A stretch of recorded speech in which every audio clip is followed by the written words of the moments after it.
ये students, SBP government college Dungarpur के online classes में आपका स्वागत है। मैं Vimit, assistant professor history.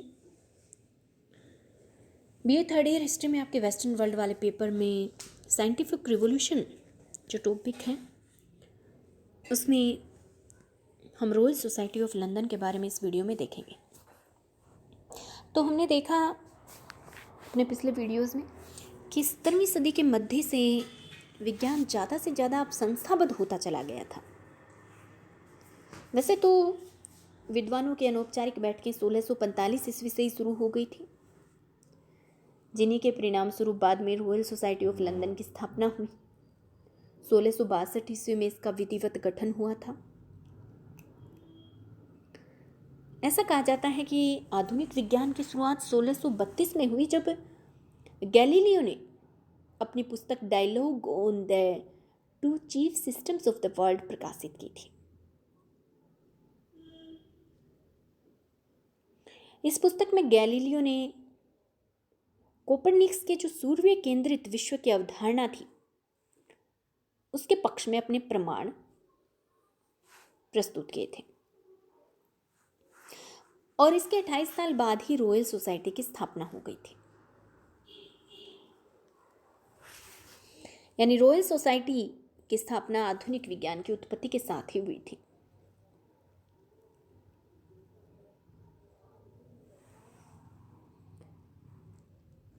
Royal society की जो साप्ताहिक बैठकें होती थी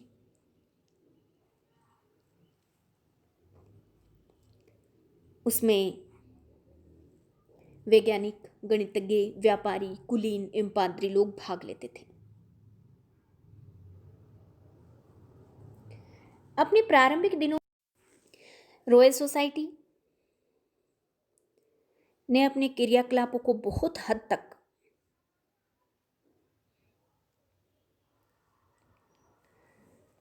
बेकन के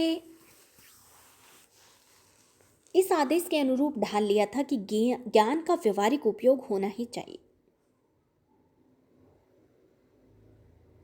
और उस समय की जो वाणिज्यिक, विनिर्माण और कृषि संबंधी समस्याएं थी उनसे संबंधित तकनीकों को खोजना, उनके लिए उपकरण बनाना इसका काम था।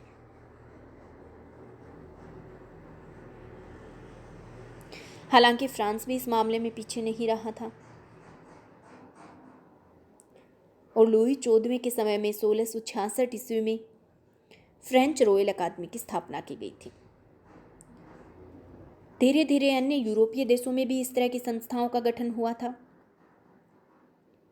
इस तरह से विज्ञान अब लगातार संस्थापित होता चला गया था।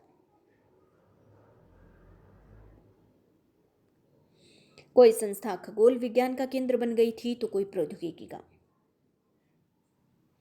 ये संस्थाएं जो शोध पत्र प्रकाशित करती थी, जो पत्रिकाएं प्रकाशित करती थी, उनसे लोगों में विज्ञान के प्रति रुचि को बहुत बढ़ावा मिला।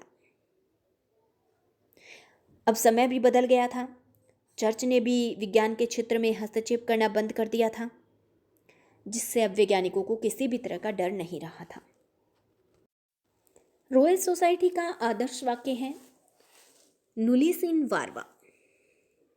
लैटिन भाषा की उक्ति है ये,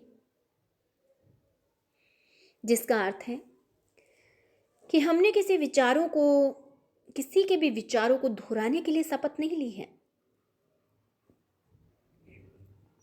इसके आदर्श वाक्य का उद्देश्य इस बात पर जोर देना था कि किसी सिद्धांत पर अपने विचार को अंतिम रूप देने के लिए दूसरे के विचारों पर भरोसा नहीं करना है, बल्कि प्रयोग के द्वारा तथ्यों की जांच करनी है।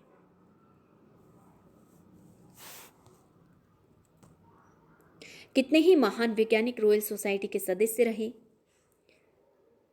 जैसे कि sir Isaac Newton, Robert Boyle, Robert Hooke, Edmund Halley, Charles Darwin, Benjamin Franklin, Michael Faraday, Bernal, Maxwell, Rutherford, Morris, Jenner, Ramanujan, Satyendranath Basu, Chandrasekhar. तो इस तरह से रॉयल सोसाइटी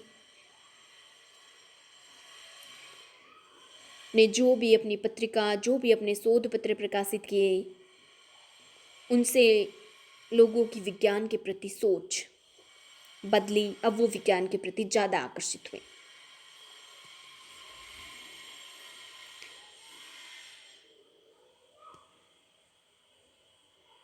रॉयल सोसाइटी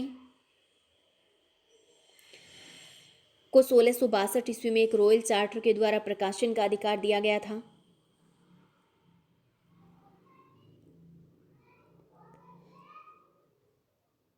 जो फिलोसॉफिकल ट्रांजैक्शन आज दुनिया की सबसे पुरानी शोध पत्रिका है, पिछले 350 सालों से वो निरंतर प्रकाशित हो रही है।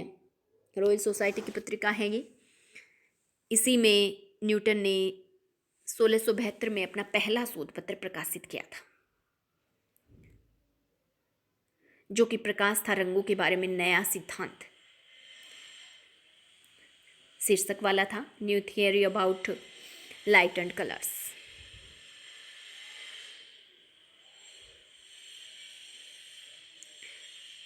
रॉयल सोसाइटी ने ही एडमंड हेले को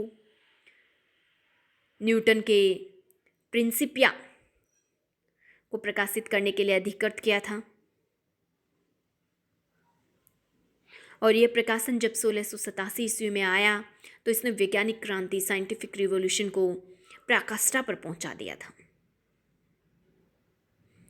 यानी जिस वैज्ञानिक क्रांति की शुरुआत कोपर्निकस के साथ 1.5 शताब्दी पहले हुई थी, उसे इसने पराकाष्ठा पर पहुंचा दिया। प्रिंसिपिया में ब्रह्मांड की संपूर्ण रूपरेखा प्रस्तुत की गई थी, जो कि किसी भी पूर्ववर्ती के द्वारा की गई कल्पना से ज़्यादा सुरुचिपूर्ण और शिक्षाप्रद थी।